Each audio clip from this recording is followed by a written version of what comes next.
Infinix ও techno ফোনগুলোর FRP lock খুলুন free tools দিয়ে এক ক্লিকেই। কম্পিউটার ছাড়া বাইপাস করার যে ভিডিওগুলো দেখা যায় সেগুলো আসলে এখন আর কাজ করে না লেটেস্ট আপডেটের ফোনগুলোতে, তাই অযথা সময় নষ্ট করবেন না কম্পিউটার ছাড়া বাইপাস করার জন্য। ফোনে ওয়াইফাই কানেক্ট করে ইউএসবি কেবলটা কানেক্ট করে নিন।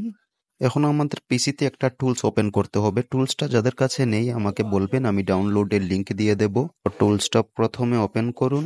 টুলসটা ওপেন হয়ে যাওয়ার পর অ্যান্ড্রয়েড টুলস এই অপশনটাতে ক্লিক করুন। এখানে বাইপাস এফআরপি এই অপশনটাতে ক্লিক করুন। অটো বাইপাস এফআরপি মেথড 1 এই অপশনটাতে ক্লিক করুন। টুলসটা একটা নোটিফিকেশন পাঠাবে আপনার ফোনে আপনার ফোনের ব্রাউজার ওপেন করার জন্য।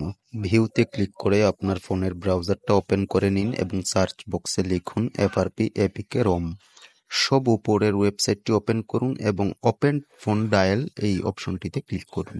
ডায়াল আর ওপেন হওয়ার পরে এখানে শুধু টাইপ করুন *85#। দেখবেন ফোনে টেস্ট মোড ওপেন হবে। এখন পিসিতে টুলসে আমরা সার্ভিস ট্যাবে ক্লিক করব এবং এখান থেকে মধ্যখানের যে এডিবি অপশন রিসেট এফআরপি এই জায়গায় ক্লিক করব। শেষ, আমাদের ফোনটা এফআরপি বাইপাস হয়ে যাবে। ফোনে এডিবি পারমিশনটা দিয়ে নেবেন। ফোন একবার রিস্টার্ট নিবে এবং দেখবেন আপনার ফোনের এফআরপি রিমুভ হয়ে গেছে। ভিডিওটি উপকারী মনে হলে আমার পেজটা ফলো করে পাশে থাকবেন।